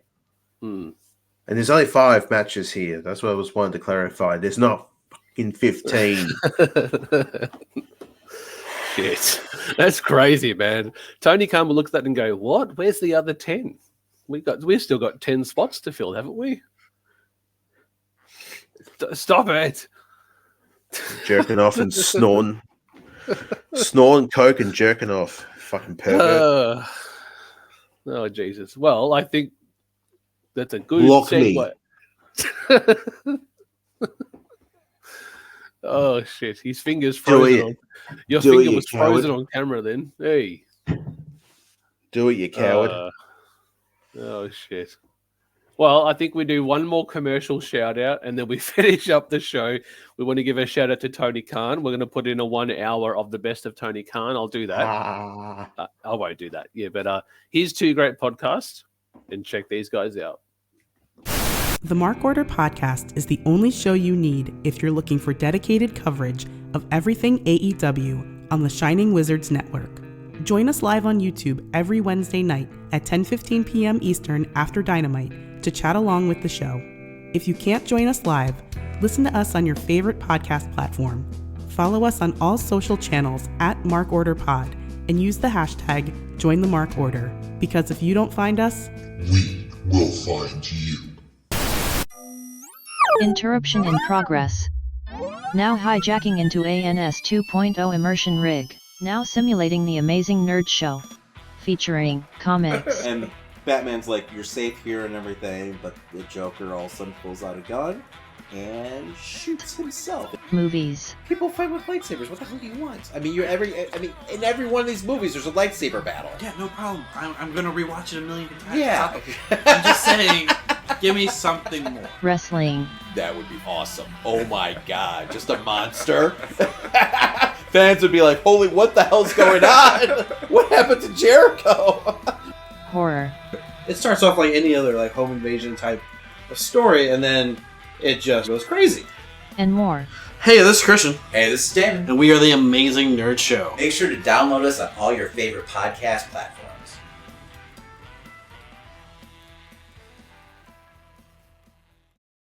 All right, guys, we are back and we have reached the tail end of another episode of the BroKast, episode 188. And we're close to the end of season 8. Alan, where can people find you? That's right, guys. You can follow me on the old X, on the old Twitter machine. That's Alan Ross, Alan Ross 84 TBK. That's where you can find me on there. You can also find me at Roscoe Bosco 84 on the old Twitch channel. The same name as well too on the old YouTube as well too. And yeah, that's mainly where every now and again I'll jump in and play a couple of new games. Again, I can't reiterate how much I enjoyed jumping on Twitch the other day and people jumping in and having a chat. And again, I apologize about the mic, but yeah, again, thank you everyone who jumped in. It was cool. No, what about you? Cool. Well, you can check out me at Mr_MMA Action on Twitter. I've got some gaming content that I've been recording recently, guys. So I've also got some stuff planned between now and December. So I've got some pre-recorded full playthroughs that you'll be getting. And thank you to people who actually downloaded my UFC 303 simulation that I did. That had close to over 330 downloads, which was cool to see that. Get a bit that was of a cool. there, which was pretty You've been cool, doing that, and you did it in the most recent UFC fights. You should do more of that shit. I've big matches. Yeah, so I'm mainly sticking to the main events. So the main events between now and the end of the year. So whatever they are, record them, and it's again non-edited. It's just literally a simulation, CPU versus CPU, and yeah, it's been cool doing that type of content. And I got more plans. So check that all out on our YouTube page at the BroKast Podcast and Gaming. But again, on Twitter, as you see just here, follow us at the BroKast, TheBroKast. But as we say each and every episode, good morning, good afternoon, good evening, or good night. That's for you, Tony.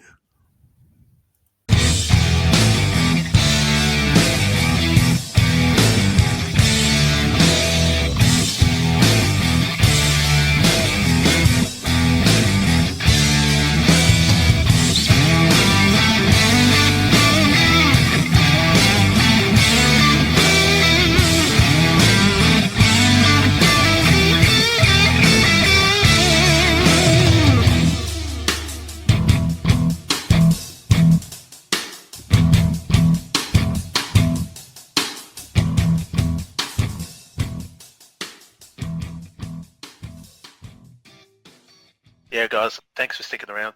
Now we're going to go back and listen to a classic TBK moment. And JR keeps bringing up the fact that in that bedroom scene he was wearing socks. It's such an old man thing to do. I wear socks. I like them. What, to bed? Sometimes if my feet are cold. If my feet are cold. We live in Australia. Yeah, but I sometimes like to. It's comfort as well. It's comfort I love if you wear your socks all day and then the moment you get in your bed and you take your socks off, it just feels really nice on your feet. What are you doing? I'm gagging. I'm going to throw up on the mic. That's just foul, dude. What's wrong with foul? You? Oh, man, look at this. Jesus! Wow. Really snapped her. How was that foul? Explain to me. Have a shower. No. Don't you take a shower before bed? I bath. Huh? I bath. I'm like a human heat pump. And with my socks on. I do, and then I hop in the bed. And then I wake up the next morning, just put my shoes on, just go to work. And then come home, have another bath, get into bed. I don't understand about fungal infections, but I just go with it, baby. I have one pair of socks I wear every day. Alan's face is all red.